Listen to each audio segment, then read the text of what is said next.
ಬೀದಿ ಬದಿ ವ್ಯಾಪಾರಿಗಳಿಗೆ ವ್ಯಾಪಾರ ಪ್ರಮಾಣಪತ್ರ, street vendors, protections of livelihood and regulations of street vending. ಬೀದಿ ಬದಿ ವ್ಯಾಪಾರಿಗಳ ರಕ್ಷಣೆಗಾಗಿ 2014ರ ಕಾಯ್ದೆ. ಎಲ್ಲರಿಗೂ ನಮಸ್ಕಾರ.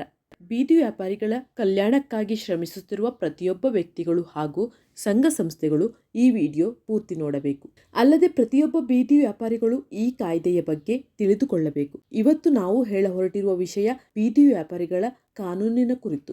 ಒಂದು ಮಾಹಿತಿಯ ಪ್ರಕಾರ ಭಾರತವು ಅಂದಾಜು 10 ಮಿಲಿಯನ್ ಅಂದರೆ 1 ಕೋಟಿ ಬೀದಿ ವ್ಯಾಪಾರಿಗಳನ್ನು ಹೊಂದಿದ್ದು, ನಗರ ಪ್ರದೇಶದ ಒಟ್ಟು ವರ್ಕ್ಫೋರ್ಸ್ನ ಸುಮಾರು 11ರಿಂದ 14ರಷ್ಟಿದ್ದು, ದಿನಕ್ಕೆ 80 ಕೋಟಿ ಅಂದಾಜು ವಹಿವಾಟಿನೊಂದಿಗೆ ಸ್ಥಳೀಯ ಆರ್ಥಿಕತೆಯಲ್ಲಿ ಪ್ರಮುಖ ಪಾತ್ರ ವಹಿಸುತ್ತಿದೆ.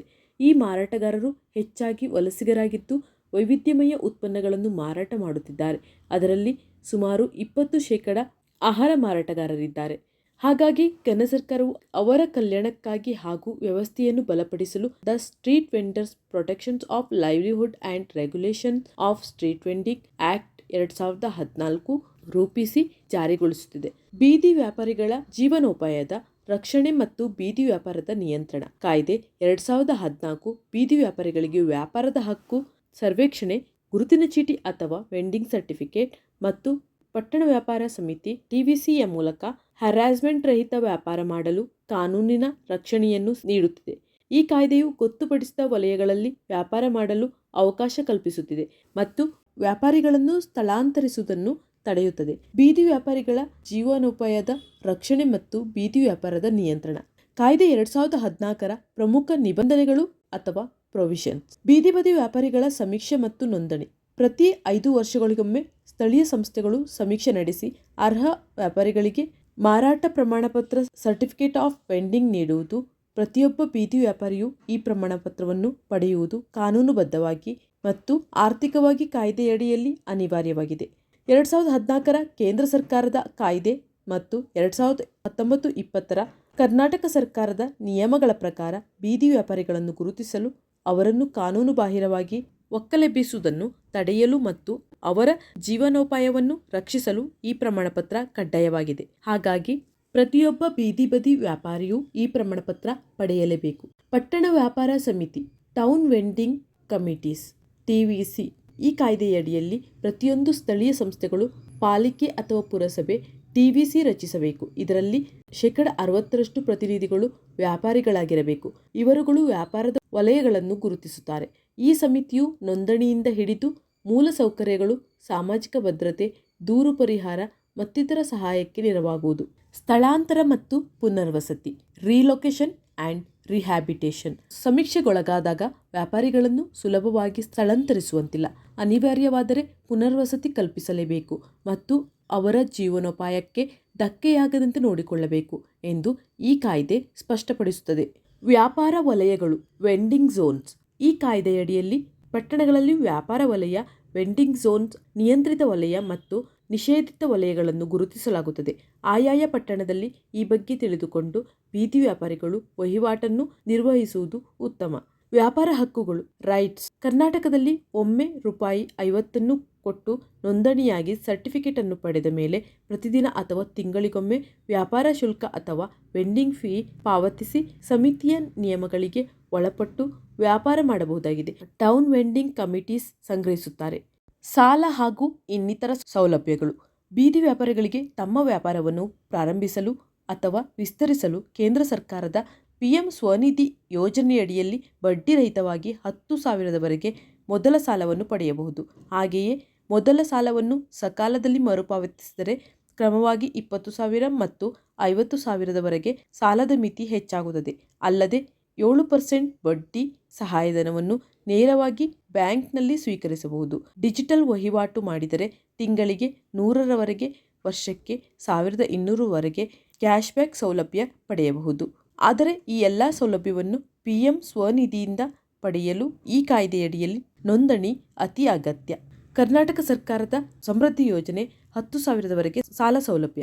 ಧನಶ್ರೀ ಯೋಜನೆ 1 HIV ಸೋಂಕಿತ ಮಹಿಳೆಯರಿಗೆ 50,000ವರೆಗೆ ಆರ್ಥಿಕ ಸಹಾಯ, ಅಂದರೆ 25,000 ಸಾಲ ಮತ್ತು 25,000 ಸಬ್ಸಿಡಿ ಇತ್ಯಾದಿ ಸೌಲಭ್ಯವನ್ನು ಪಡೆಯಲು ಈ ಕಾಯ್ದೆಯಡಿಯಲ್ಲಿ ಅವಕಾಶವನ್ನು ಕಲ್ಪಿಸಲಾಗಿದೆ. ಕುಂದುಕೊರತೆಗಳ ಪರಿಹಾರ.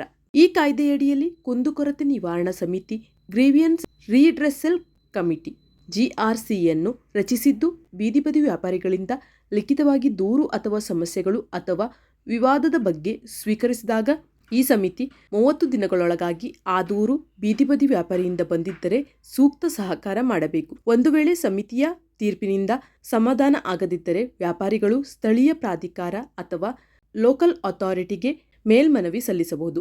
ಒಟ್ಟಾರೆಯಾಗಿ ಬೀದಿ ಬದಿ ವ್ಯಾಪಾರಿಗಳಿಗೆ ಪೊಲೀಸರು ಅಥವಾ ಇತರೆ ಅಧಿಕಾರಿಗಳಿಂದ ಕಿರುಕುಳ ಆದರೆ ಪರವಾನಗಿ ಪಡೆದು ವ್ಯಾಪಾರ ಮಾಡುತ್ತಿದ್ದಾಗ ಸ್ಥಳಾಂತರಿಸಿ ಸರಕುಗಳನ್ನು ವಶಪಡಿಸಿಕೊಂಡರೆ ಹಾಗೂ ಇನ್ನಿತರ ತೊಂದರೆಗಳಾದಾಗ ದೂರು ಸಲ್ಲಿಸಬಹುದು.